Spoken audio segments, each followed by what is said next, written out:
Well, I need to get my Sportster running again. Those of you that kind of followed my post are aware that last time I tried to start it, I couldn't even get it to start at all. So I got to take care of that problem. But before I do that, I wanted to remove the clutch. There's been a lot of clutch talk on the forum lately, and I thought, well, I've been given all this advice, I better go look at mine and see what it looks like. So there weren't any problems with it. It's just that I decided I'd take a look at it. It's been a while since I opened it up. In fact, I think it's been about 8 years since I removed the primary cover. So here it is. That's the engine. I've got the clutch out of it now. And one thing that it does need is a primary chain adjuster. That adjustment has to be made. That thing goes up and it actually hits the aluminum there. So I need to use this adjuster, loosen it, and adjust the chain properly to about 5/8 inch play up and down. The rest of the clutch looks in good shape. The plates, I'll show you those in a minute. They're all good. And this is my 1971. And if anybody is wondering why it's so clean inside, the reason is because I change the oil on a regular basis. No other reason. I removed the primary cover and have not cleaned inside whatsoever. This is just the way I found it when I removed the cover. The cover is laying down here.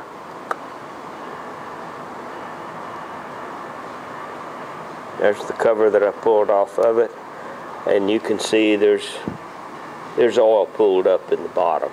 Inside of that cover is pretty clean, and that's the result of changing your oil on a regular basis, which I do. It's very, very important to change the oil on these things, and change it often.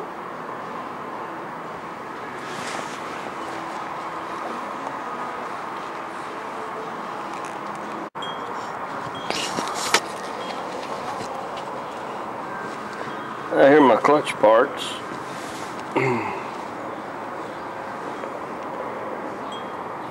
This is the outer drive plate. It's got fiber on one side and aluminum on this side. This is made of aluminum. This goes on the outside of the clutch. Here are my fiber disc stack-ups. They're all in good condition, so I don't have to do anything with those. I washed them off. Everything here on the tray has been cleaned in a parts washer.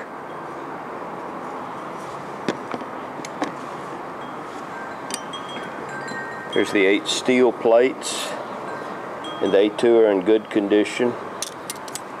These have been in here for about 12 years now, since I finished the bike. Here's the clutch releasing disc. This has the bearing in the center, and that's the inside of it. That goes directly against the outer plate. This is the clutch release. This is where you do your adjustment for the clutch. That fits into that bearing right there.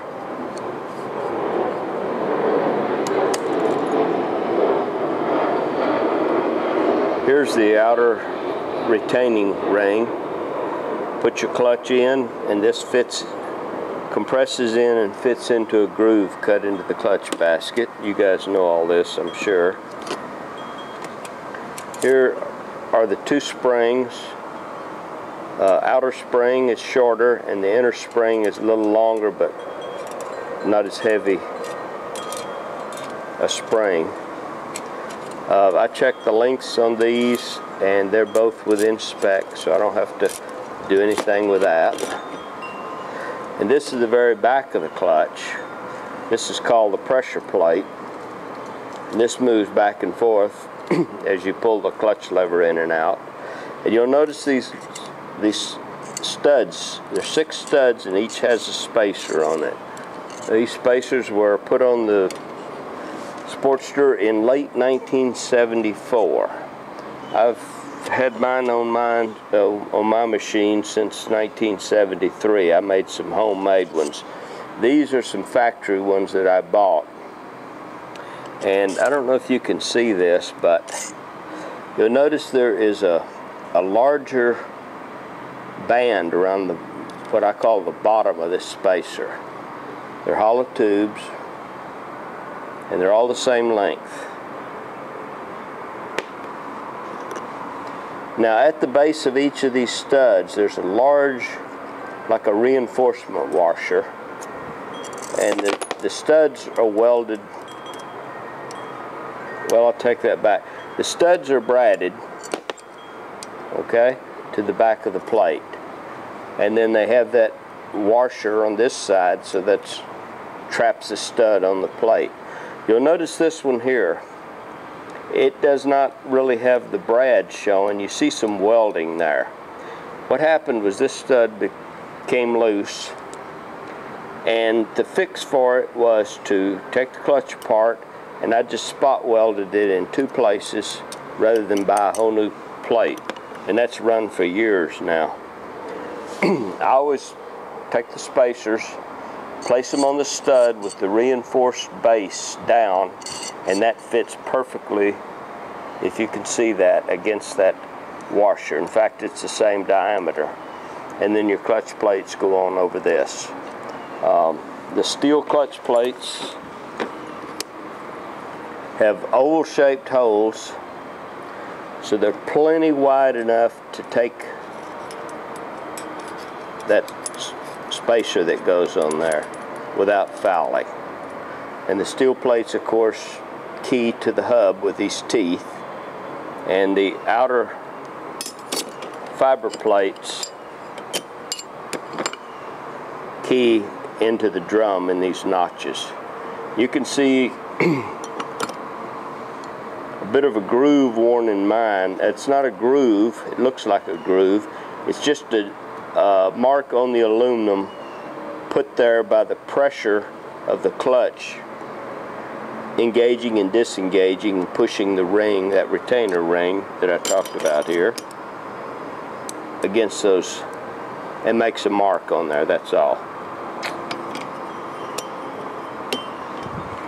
Those are all the clutch parts. Mine doesn't need any attention whatsoever, which I'm glad of, and I'll be putting it back together, and then I'll try to get this thing started. I suspect I have ignition problems.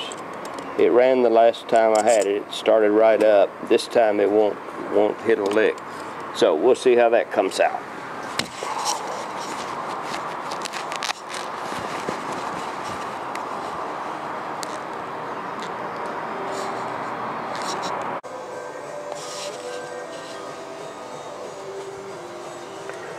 Here's something I made up quickly before I started taking the clutch apart. This is a clutch compression tool.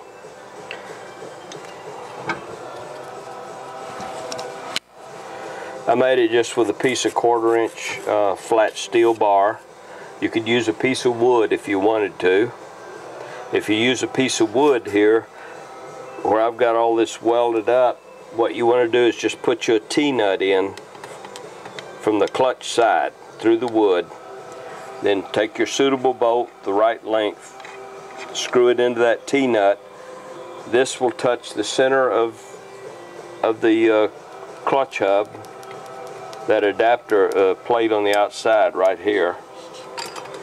And so this screw will fit right into there and compress it, if you can see that.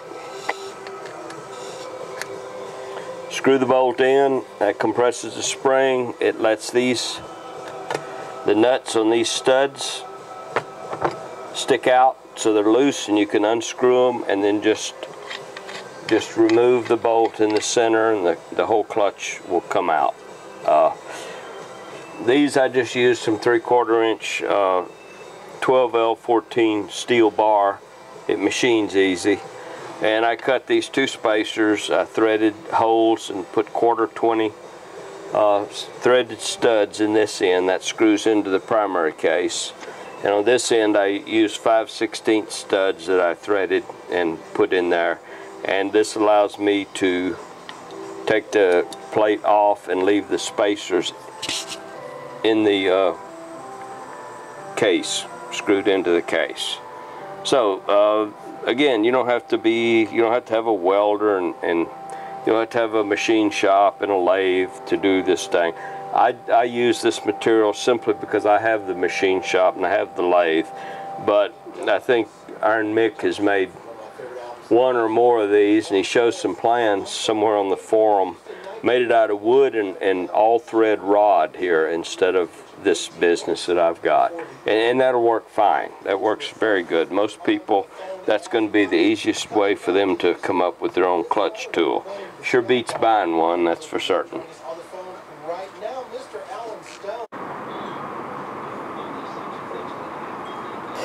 Okay, I got the clutch back together, and it all went together really smooth. I adjusted the primary chain, and that's how it looks, all set up, ready for the primary cover to go on it. I cleaned the primary cover, washed it out with some solvent oil cleaner, and then hosed it off with a water hose, and then I blew it out with an air hose to dry it so the steel parts in there won't rust. So I'm waiting to get a couple of primary gaskets ordered from J&P. They ought to be in a couple of days, and I'll be putting it back together, adjusting the clutch, and then starting to see why this baby won't crank up. And I'll be doing a video of the results of that, and we'll see what the problem is. Thanks for tuning in.